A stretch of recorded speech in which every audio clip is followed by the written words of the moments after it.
Hello and welcome to another episode of 5 Things, a web series dedicated to answering the 5 burning tech questions you have about technologies and workflows in the media creation space, plus tech stuff I dig and how it's used. I'm your host, Michael Kammes, and we're back after a break for NAB. I'm still regaining my voice, and I wanted to thank everyone who stopped and chatted with me at NAB, as well as attended or tuned in to the panels I was a part of. Plus the live episode of 5 Things thanks to my friends at LumaForge. You all rock. I love hearing from you. Please stay in touch. Snap back to reality, and today we're delving into what certainly sounds like a good topic, prepping for post-audio. How much time have you spent cleaning up problems and mistakes from on set, or from other editors on your project? Often, audio folks have to do the same thing. Reorganizing work from the creative edit is usually the first step in post-audio. You can help alleviate this in a few ways, and it will help you during your rough mix.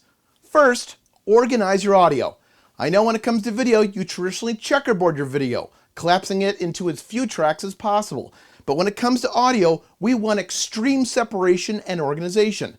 This means separating audio into the minimum of 3 categories, and thus sets of tracks.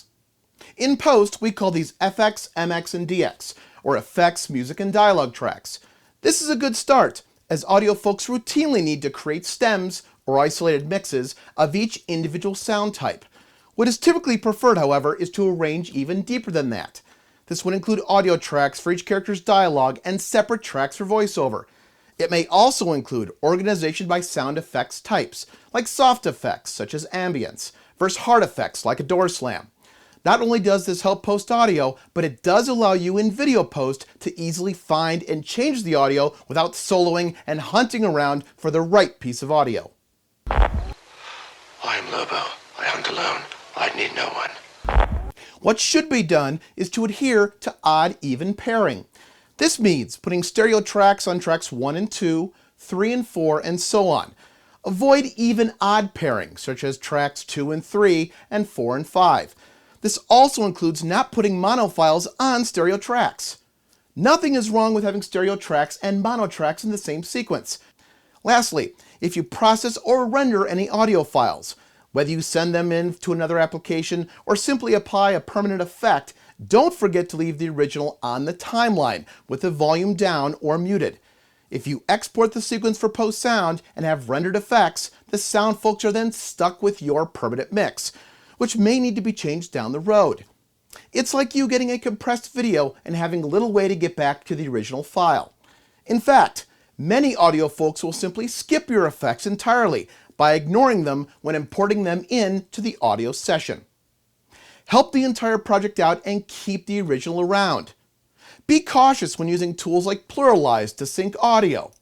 Often using this tool to sync second system audio can remove original audio from the scene, and your sound folks may need access to that file.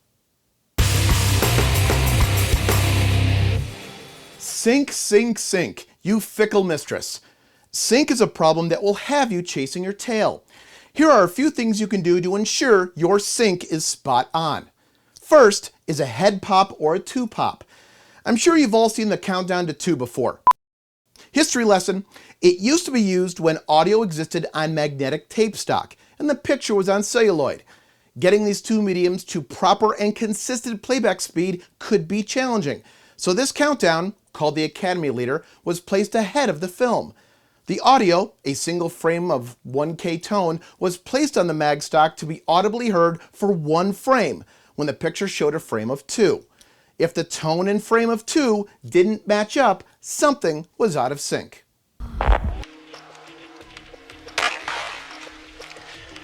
Look at that, the shots are out of sync. The bullet hits are popping before the gun even fires. You gotta be kidding me. Why have the pop at 2, you may ask? This was because the FFOA, or FFOP, also known as the first frame of action or picture, started 2 seconds after the pop. At the tail end of the film, an identical pop was placed 2 seconds after the LFOP, or LFOA, which is the last frame of action or last frame of picture. Now, while we no longer need to be as concerned about dual system playback, we still need sync points to ensure exports are okay and things remain in sync. Often, this can simply be a flash frame 2 seconds before FFOA with a 1K tone and the same flash frame and pop 2 seconds after the LFOA. Usually, your project will have a 2-pop at 59 minutes 58 seconds with FFOA at 1 hour. Most everything that Post Audio does is based off mix to pix, so it's imperative that the video arrive to your audio team with a few key things. First, as I mentioned in the last point, make sure you have your flash frame or Academy Leader countdown at the tops and tails of your piece. You're gonna have to put a timecode window burn on the video for sync. Now, this timecode needs to match the sequence timecode and frame rate. Make sure you're using a timecode reader filter set to sequence timecode and not a timecode generator or a reader that is pulling clip timecode. Put the timecode window burn in a place that will not prevent the sound editors or Foley folk from judging footsteps and lip sync. Often, this means having the window burn near the bottom or the top of the frame and off to one side, often with a level of opacity. If the video is letterboxed, then put the window burn in this black area. This is important. Be sure to check with a sound team to see their exact requirements. This is no ordinary situation and requires more than your ordinary attention. Now, when you export the video for Post Audio, each facility will have their own requirements. Normally, this is a DNx HD or ProRes export. These files will be larger than an H.264 file, but Post Audio systems work best with non-long GOP encoded files, so the less compression, the better. We want the audio workstation's horsepower to go towards mixing and not trying to play back the video file. Most facilities are still mixing to SD or HD video as opposed to 4K. Again, we want to minimize strain on the DAW. It's also beneficial to export the video file with the complete audio mix that you've done. Audio folk will often use this as a guide, and often it gives us insight into what the director liked for that sequence. Most NLEs have the ability to export the sequence for Post Audio. This is usually in an OMF or AAF format. OMF, or Open Media Framework, is an older, dated format and has several limitations. OMF tops out at a 2 gig file size, which often means you need to export multiple OMF files for larger projects. OMF also loses the volume automation and names of the tracks when exporting and importing from one application to another. AAF, on the other hand, remedies all of these issues. Use AAF whenever possible. If your NLE supports nesting of sequences, then you'll want to unnest these portions of your timeline. The OMF or AAF that contains a nested sequence will do a mix of that nested portion, and post-sound won't get the individual sound files. Needless to say, this is very, very bad. Of course we were bad. We were very bad. Post-sound will also want handles, that is, extra head and tail on the clips that are exported. This helps with fades and smoothing out audio from one clip to another.